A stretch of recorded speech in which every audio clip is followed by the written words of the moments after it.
Houthis are sometimes using small anti-ship ballistic missiles in the Red Sea, shipped to them by Iran.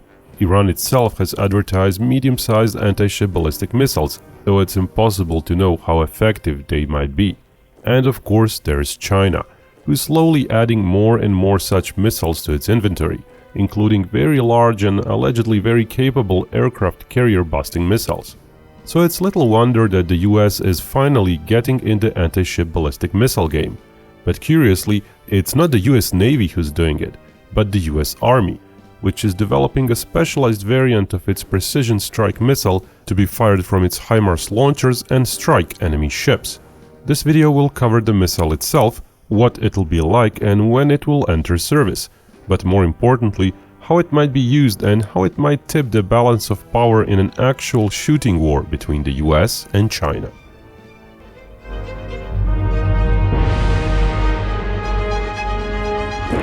The US would use the Philippines as a launch point for many of their missiles. I'm trying to do the same in my game of Conflict of Nations, an online PvP grand strategy game sponsoring this video. I'm playing World War III mode, and taking on China as the Philippines is probably not wise, but the game offers robust diplomacy options, so if I find a good ally, you never know. No two matches are the same, with alliances always shifting. In the game you pick a real-world country to lead and conquer other real players. The game is played in real time, but very slow real time. Basically, I order my units around and I manage my provinces, then check up on progress a few times a day. There's also a faster gameplay mode available for those of you who don't have a YouTube channel to run. More about the game at the end of our video, but for now know that you can play the game for free, and new players can click on my link below to get 13,000 gold and 1 month of premium subscription for free.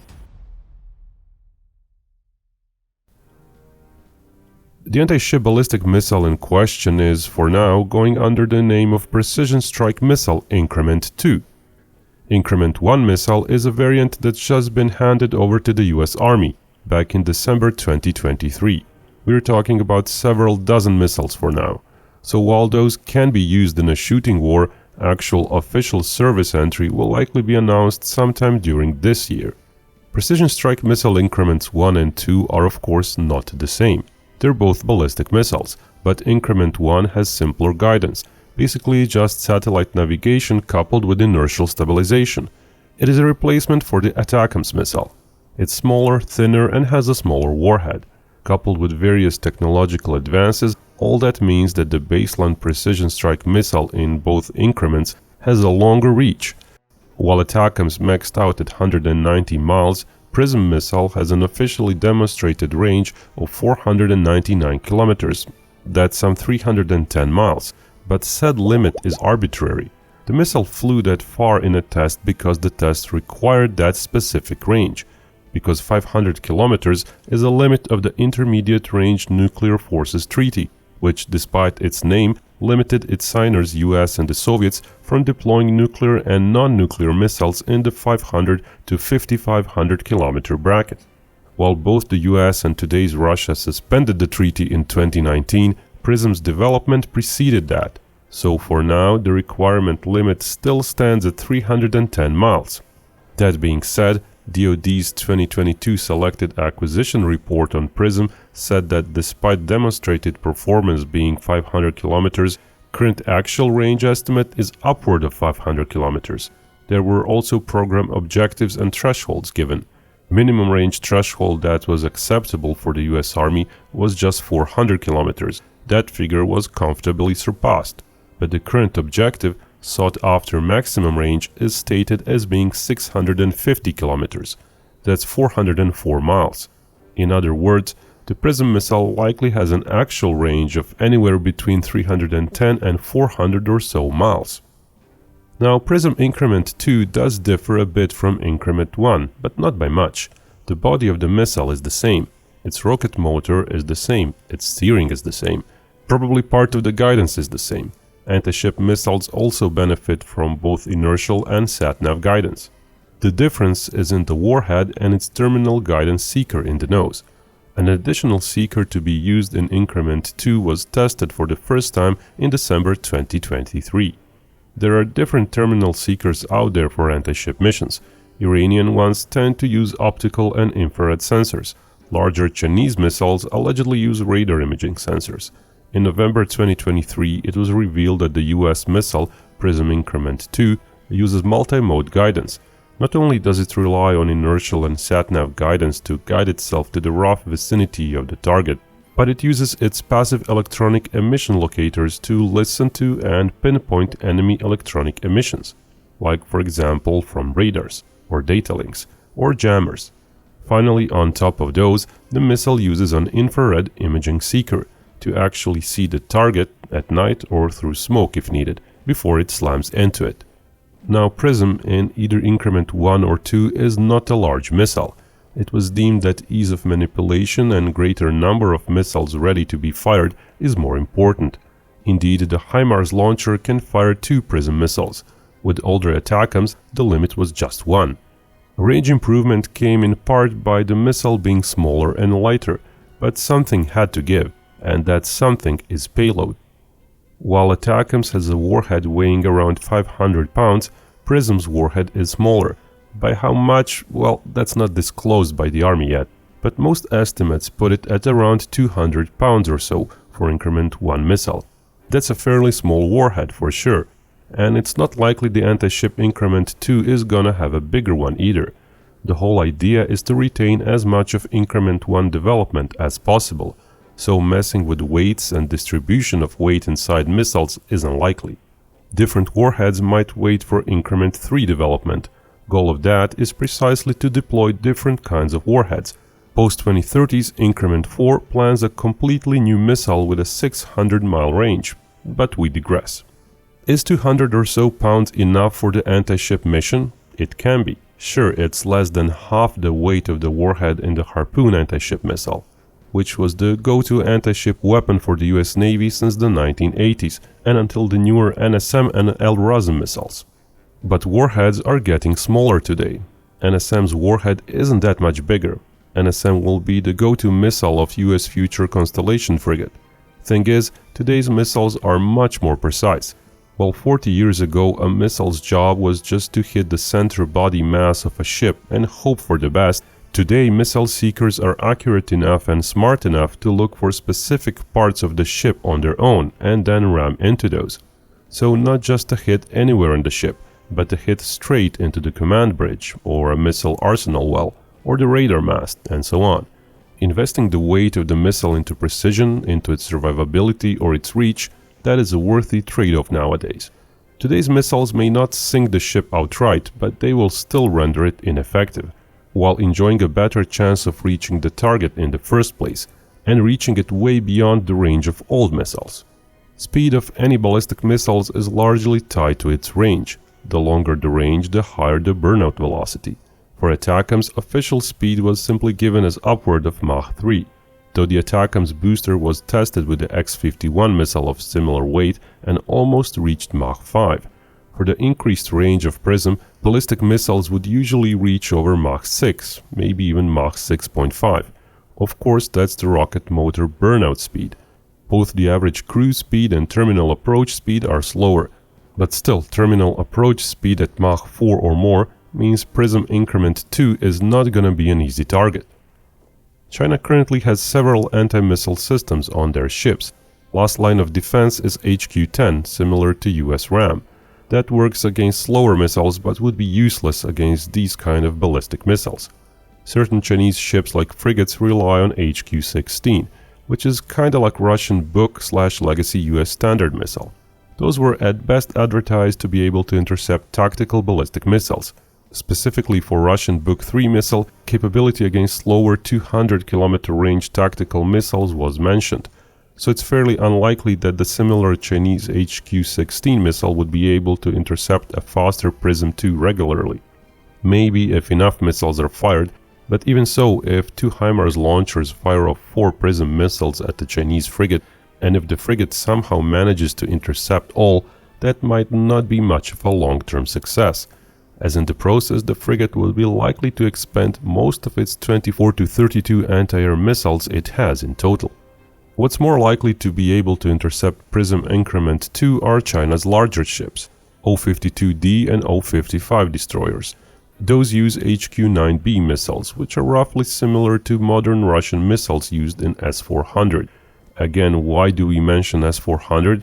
Because Russians like to advertise their systems, and Russian Arms Export Agency claims S-400 can intercept even intermediate-range ballistic missiles, ones reaching 3,000 kilometers.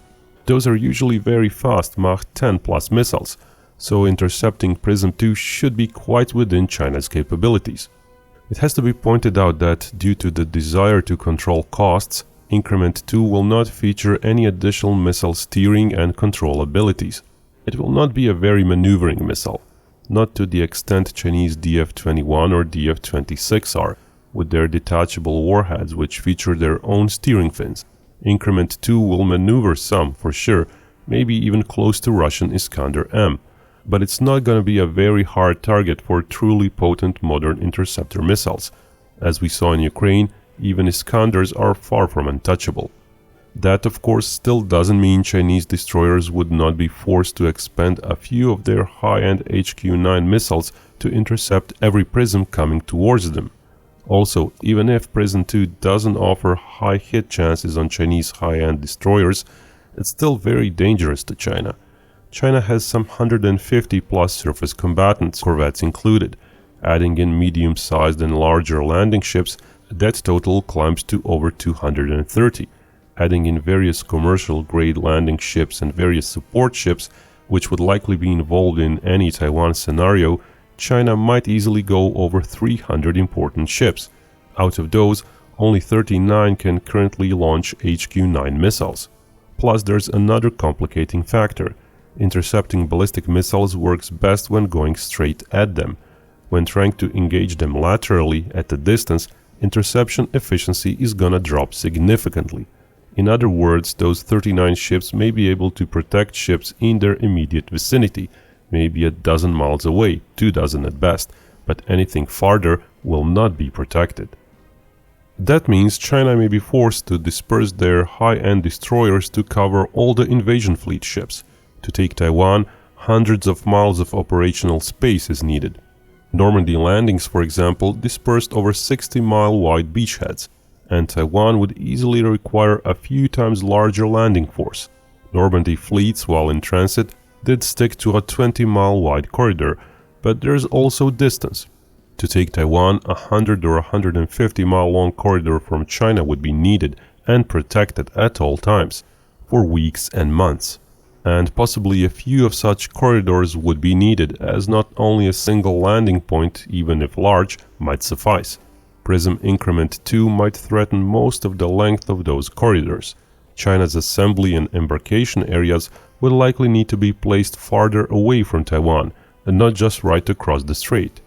While getting weapons to Taiwan itself might be hard, those far-off Japanese and Filipino islands would be crucial for the US Army using PrSM missiles. It's also evident a big percentage of sea surface around China might be affected as well. There would be internal China's maritime traffic there, commercial ships being threatened.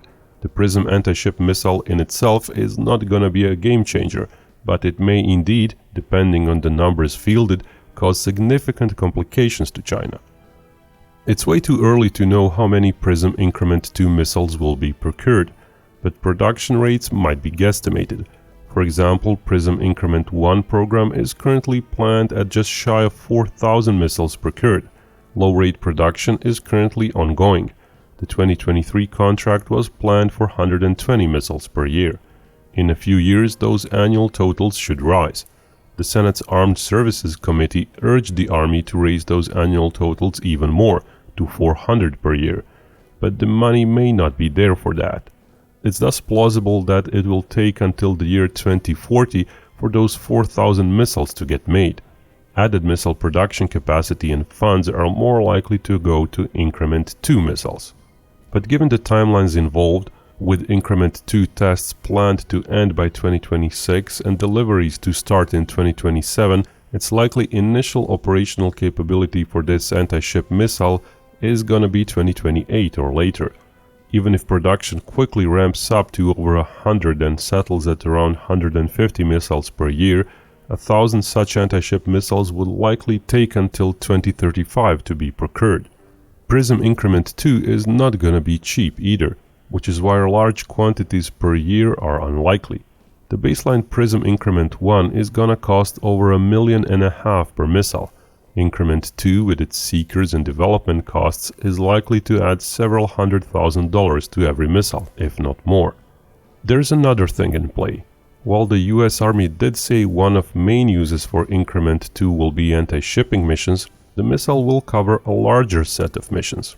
Hunting SAM system batteries has also been mentioned. So while most of the inventory may indeed go towards anti-shipping missions, it's not plausible all will. Any sufficiently important target that's very time critical or moving may be engaged with the Increment 2. It's just that in the context of China, the majority of such targets will indeed be ships. The US Army currently uses 368 HIMARS launchers and another 226 MLRS launchers. The Army also asked how soon another 480 HIMARS could be made. It's possible those MLRS launchers will get replaced by additional HIMARSes, either at 1-for-1 basis or 2-for-1. US Marines also use the HIMARS, and are currently expanding its force from 47 to some 150 launchers. It's plausible that by the time Increment 2 enters service in numbers, the US will be operating anywhere from 740 to 900 rocket artillery launchers, with a theoretical capability to launch over 1,500 PrSM missiles in one go. Of course, in the real world, it would be smaller units peppered around islands near China.